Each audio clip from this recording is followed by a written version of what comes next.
तो स्टार्ट करते हैं। भौतिक विज्ञान की तीसरी क्लास है ये, है ना। तो अग्निवीर के स्तर से भौतिक विज्ञान जो हमने स्टार्ट की है, और ये यूपी पुलिस के लिए भी एकदम प्रॉपर है, कोई दिक्कत नहीं है। यूपी पुलिस में इससे गहरा नहीं आता।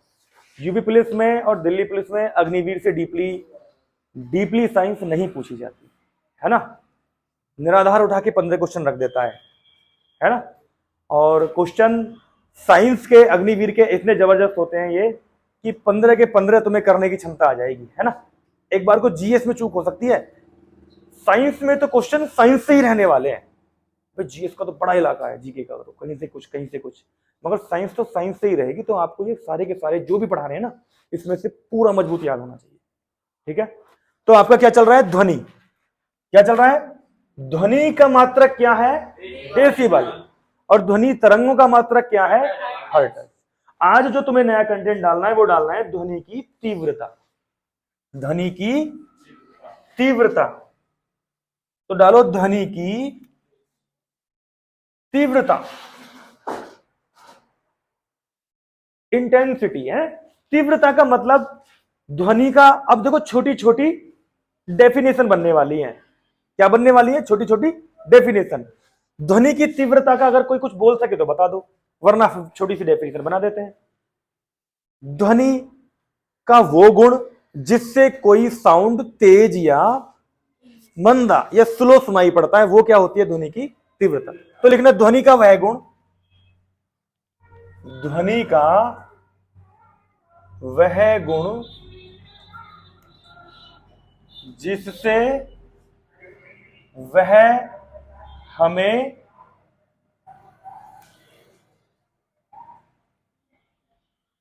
तेज या मंदा लिखो, है बिल्कुल देहाती में लिखो, तेज या मंदा। तेज या मंदा। मंदा मतलब स्लो, स्लो मतलब कम, तेज या कम कर सकते हो, है कम सुनाई पड़ता है।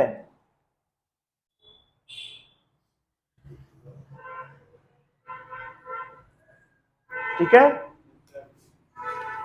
ठीक। इसका मात्रक फिर एक बार बता रहा हूं जो नए छात्र हैं, क्या होता है? डेसिबल। मात्रक क्या है? मात्रक क्या है? डेसिबल। कैसे ऐसी आ रही है? क्या है? डेसिबल। ठीक है। दूसरा पॉइंट, ध्वनि की तीव्रता किस पर निर्भर करती है? किस पर निर्भर करती है? तो आवृत्ति पे। किस पे? आवृत्ति पे। ध्वनि की तीव्रता किस पे निर्भर करती है? आवृत्ति पे। लिख लोगे। अब बात आती है ध्वनि के स्रोत और उनकी तीव्रता का लेवल। स्रोत और डीबी में, डेसिबल में, ठीक है। तो डीबी में लिखोगे। सबसे पहले बात आती है सामान्य बोलचाल की ध्वनि कितने डेसिबल में होनी चाहिए? बिल्कुल जैसे तुम बात करते हो, नहीं 15 से 20 तो नहीं, बिल्कुल जो देखना सामान्य बोलचाल, सामान्य बोलचाल का साउंड थोड़ा ऊंचा होता है ना। अब जैसे मैं बोल रहा हूं तो सामान्य बोलचाल चल रही है, तो देखना अब तुम्हें याद कैसा होगा। बिल्कुल बिल्कुल सामान्य बोलचाल है तो 30 से 40 डेसिबल चलेगी। कितनी चलेगी?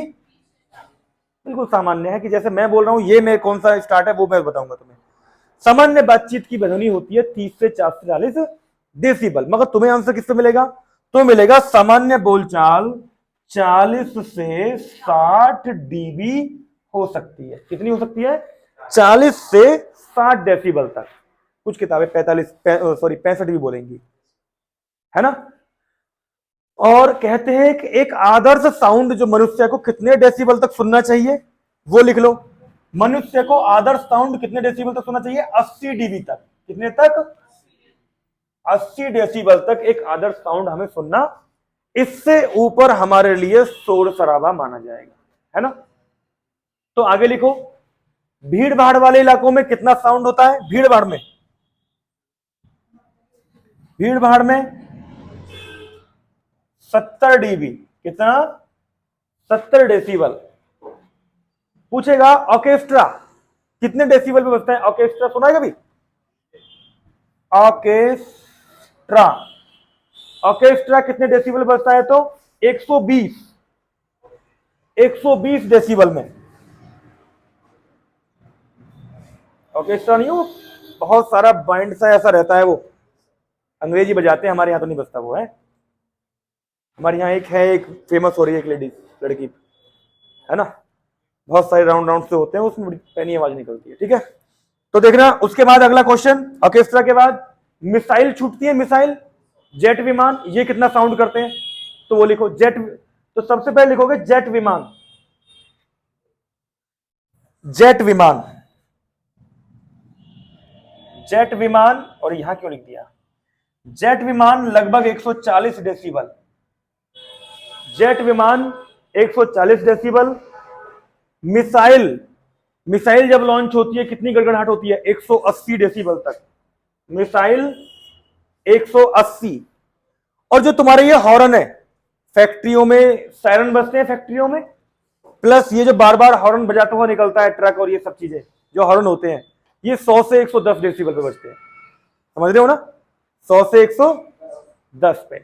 डीजे भी इतने पे उड़ा दे भाई, है ना, क्योंकि डीजे का क्या है, उसका बेस ज्यादा होता है ना, बीट ज्यादा होता है। कंपन, बीट का मतलब होता है कंपन पैदा करना, है ना। कंपन जब भी पैदा होता है जब एक ही साउंड कई सारे से निकाला जाता है। देखना डीजे का क्या कॉन्सेप्ट है, कई सारे कॉलम लिख रहे हैं और एक ही गाना बज रहा है सब में, तो सब में एक जैसा बजता है तो कंपन ज्यादा होता है, समझ रहे हो ना। तो बात समझ में आई। तो आपसे पूछेगा सामान्य बोलचाल या बातचीत के लिए 40 से 60 यूज होगी, है ना। स्लो स्लो बोल रहे हैं तो देखो कुछ भी हो सकता है ना, 20 से 30 भी, ऐसा लेवल नहीं बनेगा। ऑर्केस्ट्रा, ऑर्केस्ट्रा बज गया तुम्हारा कितना, 120। ये सारण बज रहे हैं सारे के सारे 100 या 110। मिसाइल 180 और जेट विमान 140। इन केस अगर पूछ लिया जाए तो कर पाओगे। अगला पॉइंट, तारत्व, एक हेडिंग डालोगे तारत्व। दूसरा हेडिंग क्या लिखना है आपको, तारत्व। हाँ मैं लिख देता हूं, अगर तुम्हारी मिटाने दो। ये डिजिटल तो है नहीं भाई, ये तो ऐसा है, मेहनत करनी पड़ेगी आप, है ना। क्या लिखोगे, तारत्व। ठीक है, हेडिंग डाल दो। तारत्व को बोलते हैं इंग्लिश में पिच। क्या बोलते हैं, पिच, PITCH, पिच, तारत्व। ठीक है, तारत्व की डेफिनेशन बहुत छोटी सी है और ये तुम्हें याद होगा और बार बार पूछा जाता है। तारत्व का मतलब है ध्वनि का मोटा या पतला सुनाई पड़ना, है ना। तो लिखो तारत्व में क्या क्या है मामला, ध्वनि का मोटा या पतला सुनाई देना या होना, ध्वनि का मोटा या पतला होना या सुनाई पड़ना, है ना। देखो किताब की डेफिनेशन क्या बनेगी, ध्वनि का वह गुण जिससे कोई ध्वनि मोटी या पतली सुनाई पड़ती है उसे तारत्व कहते हैं। तो लंबा लिखने की जरूरत नहीं है हमें, है ना। हम कोई ऐसा नहीं है कि हमें ऐसे लिख के आना, हमें तो ये पता होना चाहिए तारत्व क्या है ना, इंटेंसिटी क्या है, ये सारी चीजों का पता होना चाहिए है क्या। तो हमने बस छोटा सा निकाला, ध्वनि का मोटा या पतला होना, बस। और चाहो तो तुम वैसे भी लिख सकते हो, ध्वनि का वह गुण जिससे कोई ध्वनि मोटी या पतली सुनाई पड़ती है उसे तारत्व कहते हैं। फॉर एग्जाम्पल, अब आगे बढ़ोगे, है ना। अब देखो किस किस की आवाज तुम्हें मोटी लगती है, किस किस की पतली आवाज, है ना। हाँ, तो अगर एक बिल्कुल अपने स्तर का, अपने बीच का एक एग्जाम्पल लिया जाए तो उसमें यह है कि मेल जो होते हैं, पुरुषों की आवाज मोटी होती है और महिलाओं की आवाज पतली होती है। जिनकी आवाज पतली होती है उनकी फ्रीक्वेंसी ज्यादा होती है, आवृत्ति ज्यादा होती है, और वो कानों को कुछ ज्यादा परेशान करती है और दूर तक जाती है। समझ रहे हो ना। सिंगर सारे के सारे कोशिश करते हैं पतली आवाज में गाने का, मधुर बनाने का कोशिश करते हैं उसे, समझ रहे हो ना। मगर अमिताभ बच्चन ऐसा नहीं करता। अमिताभ बच्चन की आवाज सुनी है, मोटी आवाज है ना, भारी भरकम आवाज है, और एक आवाज एक पहचान बन गई, है ना। और देखो इससे अगला वाला कंटेंट, इससे अगला वाला आएगा भी वही, जिसको इसको देखना, जो मोटी और पतली होती है या जिससे किसी आवाज की पहचान होती है उसे बोलते हैं आवाज की गुणवत्ता, क्वालिटी, है ना। जिससे हमें हर एक व्यक्ति की आवाज की पहचान हो, घर में कितने भी मेंबर हो, मगर सबको एक दूसरे की आवाज का पता रहता है, फोन पे पहचान लगते हैं। वो नाम ना बताए, वो कहेगा फोन, हेलो, हाँ जी, कौन, वो कौन नहीं, पहचान कौन, अपने आप बता, तो पहचानना पड़ता है ना। अब आ जाओ यहां पे, तो अब यहां पे देखो क्या लिखोगे, तो लिखो अगला पॉइंट लिखो, नेक्स्ट देखना, मच्छर की भिनभिनाहट,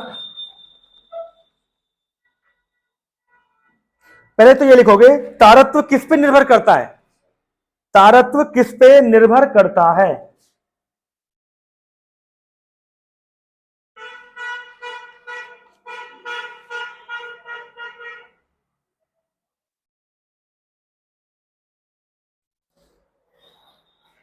तारत्व किस पे निर्भर करता है, तो ये लिखोगे, तो तारत्व निर्भर करता है बेटा आवर्ती पे, तारत्व किस पे करता है, आवर्ती पे, तारत्व निर्भर करता है किस पे, आवर्ती पे निर्भर करता है तारत्व।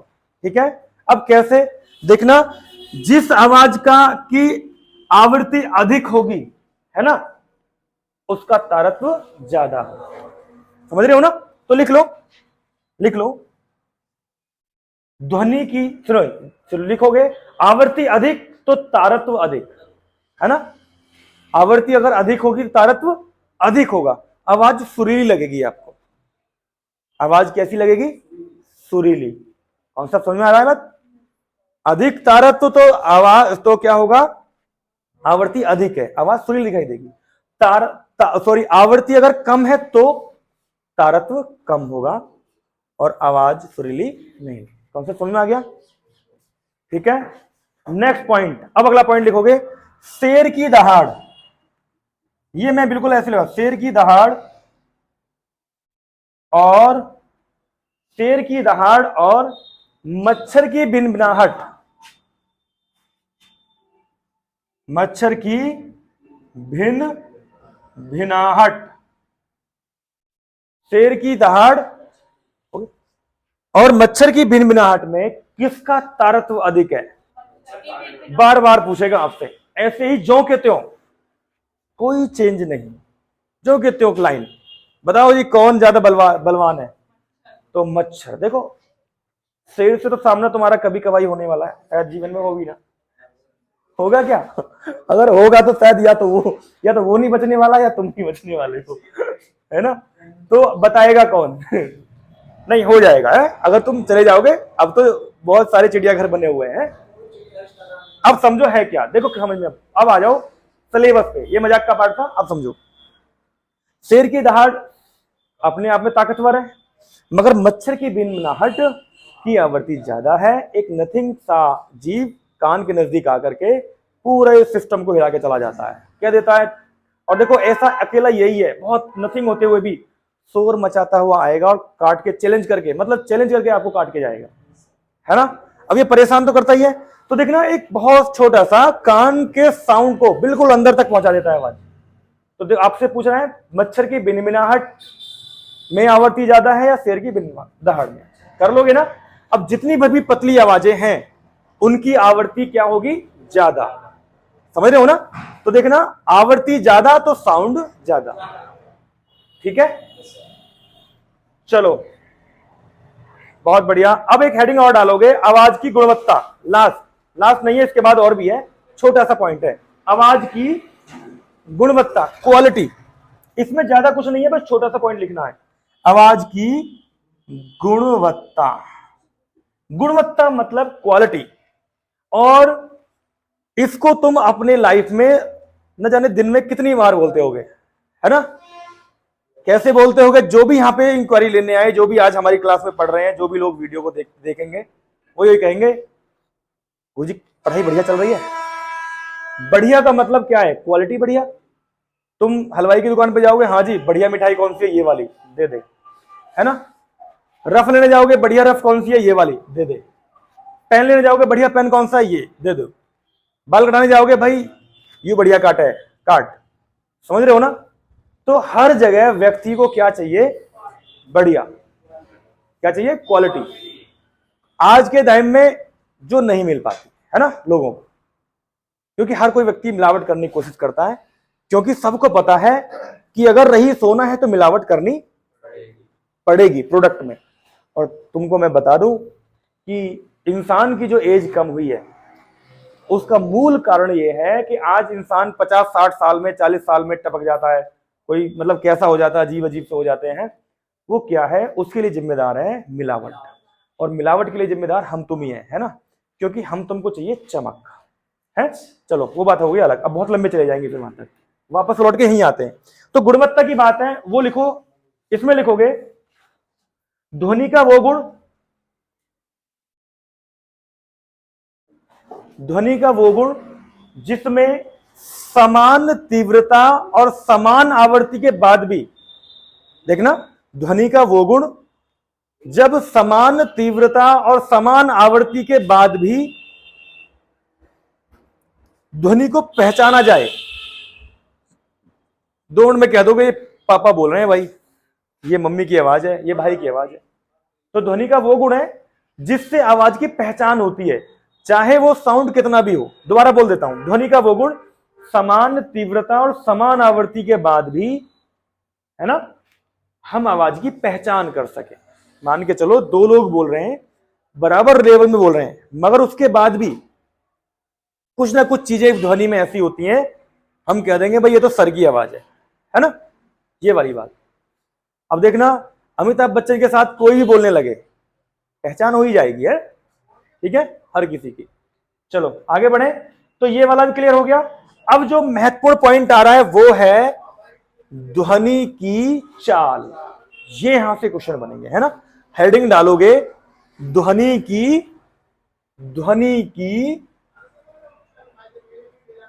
चाल। अब जो हेडिंग आ रहा है वो आ रहा है कौन सा, ध्वनि की चाल, ठीक है। तो देखो ध्वनि की चाल कैसे कैसे काम करती है आपके एनवायरनमेंट में, ठीक है। तो सबसे पहले लिखोगे, सबसे पहला पॉइंट,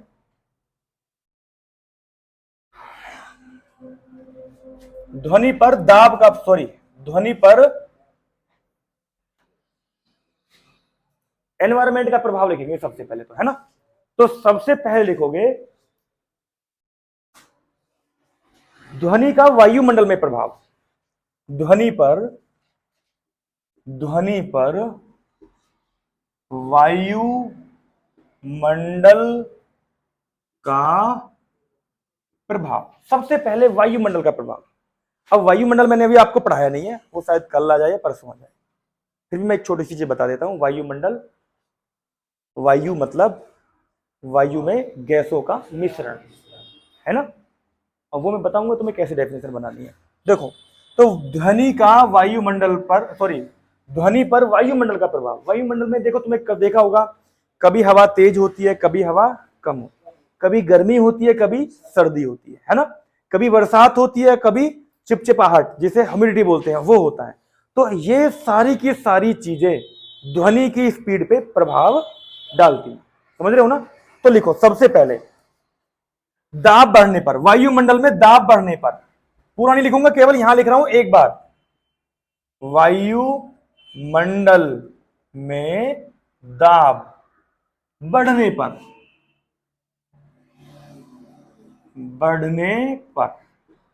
वायुमंडल में दाब बढ़ने पर, वायुमंडल में दाब बढ़ने पर देखना क्या होगा प्रभाव। कोई ध्वनि पर कोई प्रभाव नहीं पड़ेगा, ध्वनि पर कोई प्रभाव नहीं पड़ेगा। बात समझ में आ रही है? क्या लिखा आपने? तो देखो क्या लिखोगे आप, ध्वनि में अगर, सॉरी, वायुमंडल में दाब बढ़ गया है, वायुमंडल में वायु का प्रेशर बढ़ गया है, तो क्या होगा, ध्वनि पर कोई प्रभाव नहीं पड़ेगा। कॉन्सेप्ट एक क्लियर? आपसे पूछेगा बताइए वायुमंडल का दाब बढ़ने पर ध्वनि की चाल में क्या प्रभाव, कोई प्रभाव। Concept clear? तो आप लिखोगे कोई प्रभाव नहीं पड़ेगा। दूसरा पॉइंट, नंबर 2 पॉइंट, वायुमंडल में ताप बढ़ने पर, ताप बढ़ने पर, ताप बढ़ने पर ध्वनि का वेग बढ़ जाएगा, वेग बढ़ जाएगा। कौन सा समझ में आया? टेम्परेचर बढ़ेगा तो देखना हर एक, कहते हैं कि हर 1 डिग्री सेल्सियस बढ़ने पर 0.66 है ना, इतना वेग बढ़ जाता है, हर 0.61 मीटर प्रति सेकंड से बढ़ जाता है ना, 0.61 मीटर प्रति सेकंड की चाल से ध्वनि का वेग बढ़ जाता है अगर 1 डिग्री टेम्परेचर बढ़ जाए तो। मगर इतना डीपली तुमसे पूछेगा नहीं, तो तुमसे क्या पूछेगा? तुमसे पूछेगा ताप, वायुमंडल में ताप बढ़ने पर ध्वनि के वेग पे क्या प्रभाव, तो पूछेगा ऑप्शन कैसे होंगे, ध्वनि का वेग बढ़ेगा, घटेगा, कोई प्रभाव नहीं पड़ेगा, पहले बढ़ेगा फिर घटेगा, ऐसे पूछेगा। तो आपको क्या करना है, ताप बढ़ गया है तो वेग बढ़ जाएगा, सिंपल सी बात कर। अगला पॉइंट लिख रहा हूं, वायु की दिशा में, नंबर 3 पॉइंट, वायु की दिशा। अब हवा चल रही है तो वायु लिखोगे, वायु मतलब हवा। अब हवा तो देखो दोनों तरफ की चलती है, तो देखना हवा इधर भी चलेगी और हवा इधर भी चलेगी, ठीक है। तो इसमें दोनों कंटेंटों को एक साथ लिखना है। वायु की दिशा में ध्वनि का वेग बढ़ेगा, तुम्हें पता ही है, क्रिकेट सब खेले हो, जिधर की हवा होती है बॉल भी तेज जाती है और आवाज भी तेज जाती है। तो देखना आप क्या लिखोगे, वायु की दिशा में, वायु की दिशा में वेग बढ़ेगा, ठीक है। और वायु की विपरीत दिशा में, विपरीत दिशा में क्या होगा, घटेगा। भाई हवा उल्टी चल रही है, तुम बोल के दिखाओ, आवाज पहुंचा दो, नहीं पहुंचेगी ना। तो बिल्कुल प्रैक्टिकल है, आपको पता है हवा इधर की चल रही है तो आसानी से आवाज चली जाएगी, हवा उल्टी चल रही है तो आसानी से आवाज नहीं जाएगी, ठीक है ना। तो ये भी क्लियर हो गया। अब बात आती है आर्द्रता, वायुमंडल में आर्द्रता, आर्द्रता बढ़ने पर, आर्द्रता का मतलब है ह्यूमिडिटी। एक मिनट,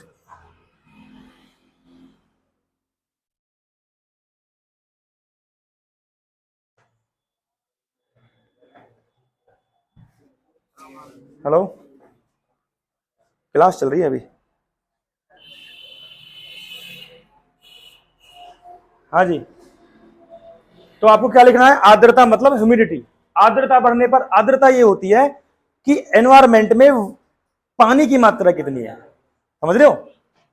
एक तो होती है सूखी हवा चलना, है ना, एक है हवा ठंडी है तो हवा में नमी है ना, हवा गर्म है तो हवा में नमी नहीं है, और एक होता है हवा में नमी तो है मगर सड़ी गर्मी पड़ रही है, जो जुलाई में पड़ती है। बनियान में भी ऐसा लग रहा है चुप चुप ऐसे हो रहे हैं बॉडी, है ना, ऐसा लग रहा है दूर हट दूर हट दूर हट, ऐसा लग रहा है मरने की सी हालत है यार, बस मर ही ना रहे। और गए तुम कहीं, बाबा और दादी कह रहे हैं एक पत्ता नहीं हिल रहा, एक पत्ता, समझ रहे हो, उन्हें ये अविश्वास, अगर एक पत्ता हिलता तो शायद गर्मी नहीं लगती है।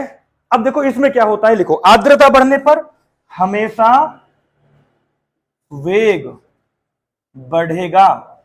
कॉन्सेप्ट देखना, यहां पर हमेशा शब्द को लिख लेना है, आर्द्रता बढ़ने पर हमेशा वेग बढ़ेगा। अगर आर्द्रता है तो आपसे पूछेगा बताइए वायु का वेग कब हमेशा बढ़ता है, आर्द्रता में। आर्द्रता समझते हो, ह्यूमिडिटी, चिपचिपाहट वाला मामला वही है, बस क्लियर है ना। ये जुलाई में ज्यादा रहता है, ये महीना जुलाई का डेंजरस होता है। इंसान सोचता है कि भाई क्या करें, अब ना ऐसी हालत है ना वैसी हालत है ना। तो समझ में आ गई बात। अब बात आती है, अब आपने देखा कभी ना कभी या तो प्रभाव पड़ा नहीं या हमेशा कहीं ना कहीं ध्वनि का वेग बढ़ा है ना, और दाब बढ़ा है तो कोई प्रभाव नहीं पड़ा है। मगर ऐसा भी होता है जब ध्वनि शून्य हो जाती है। लिखो शून्य कब होता है, शून्य, सॉरी इसको लिखोगे निर्वात में, निर्वात, निर्वात में क्या होगा, ध्वनि का वेग शून्य, ध्वनि का वेग शून्य हो जाता है। तो ध्वनि का वेग क्या हो जाता है बेटा? शून्य। ठीक है, तो ध्वनि का वेग शून्य हो जाता है कब? निर्वात में। और निर्वात क्या होता है? निर्वात होता है जहां कोई भी वायुमंडल नहीं होता। ठीक है, जहां पर कोई वायुमंडल नहीं होता उसे बोलते हैं निर्वात। ठीक, यहां पर आप कितना भी बोलें आपकी आवाज सुनाई नहीं। स्पेस में क्यों नहीं सुनाई देती? वायुमंडल नहीं होता। आवाज को जाने के लिए एक माध्यम चाहिए, माध्यम नहीं है, तो सुनाई कहां से आएगी? तो भाई आपकी समझ में ये आया वायुमंडल का प्रभाव कैसे तुम्हारी ध्वनि पे पड़ता है। जब हवा की दिशा होगी तो तेज, उल्टी दिशा में कम। वायुमंडल का दाब बढ़ गया है तो कोई प्रभाव नहीं, टेम्परेचर में बढ़ेगा और आर्द्रता में हमेशा बढ़ेगा और शून्य होगा निर्वात में। ठीक है, एक हेडिंग और डालो लास्ट छोटा सा, आगे लिखो ध्वनि की चाल। एक बार फिर ध्वनि की चाल तो लिखी रखा है, तो ध्वनि की चाल अभी तो आपने लिखा था वायुमंडल का प्रभाव, और एक और लिखोगे ध्वनि की चाल। इसके बाद खत्म करते हैं भाई आज, है ना। इतना थोड़ी सी देर में इतना बता दिया जाता है कि तुम याद करके तो देखो कितना याद करोगे, और जितना सुना दोगे उतना ही ज्यादा स्पीड बढ़ा देंगे। स्पीड की तो टेंशन लो ही ना, है ना।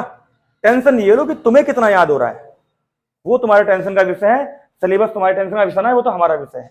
तो देखना ध्वनि की चाल सबसे अधिक होती है बेटा ठोस में। सबसे अधिक किसमें होती है? ठोस में। के बाद होती है द्रव्य में। द्रव्य में के बाद गैस में। कौन सा समझ में आया? क्वेश्चन क्या लिखवा रहा हूं देखना, एक ही लाइन में अब मैंने आपको करवा दिए कम से कम 15-20 क्वेश्चन। अब बनाते रहना, कैसे बनाओगे मैं तो बना दूंगा, है ना, वो बात अलग है, मैं ज्यादा भी बना सकता हूं। अब वो बनेंगे कैसे, थोड़ा सा आइडिया दे देता हूं। आपसे पूछेगा ध्वनि की चाल सबसे अधिक किसमें होती है? ठोस वस्तुओं में। फॉर एग्जाम्पल क्या है? स्टील है, लोहा है, मेटल जितने भर भी हैं। अब छाप लोगे या बताऊं, या ये बताओ जरा। स्टील, लोहा, तांबा, पीतल, ये सब कुछ है। तो सबसे अधिक ध्वनि की चाल किसमें? ठोस वस्तुओं में। उससे कम, ठोस से कम, ऐसे लिख लेना, ठोस से कम किसमें? द्रव्य में, लिक्विड में, जल है और भी बहुत सारी चीजें हैं, है ना। तो आपसे पूछेगा ठोस से कम किसमें होता है, तो द्रव्य में। ठोस से कम द्रव्य में, और द्रव्य से भी कम या सबसे कम कह दे गैसों में। सबसे कम किसमें? गैसों में। और गैस बहुत सारी है, जो भी गैस है सबको छाप लेना। तो आज के लिए भाई इतना है। सभी व्यक्ति देखो नोट्स तो बना ही रहे हो, है ना। वीडियो को शाम को एक बार देख लिया करो और अपने दोस्तों के साथ ज्यादा से ज्यादा शेयर कर दिया करो। अगर तुम्हें लगता है कि वास्तव में सर ने कुछ काम की वीडियो हमारे लिए अपलोड की है ना, तुम्हारी क्लास ही है, जो ज्यादा से ज्यादा लोगों तक चीजें पहुंच जाए और चैनल थोड़ा आगे बढ़े हैं। ठीक है, चलो भाई बंद करो।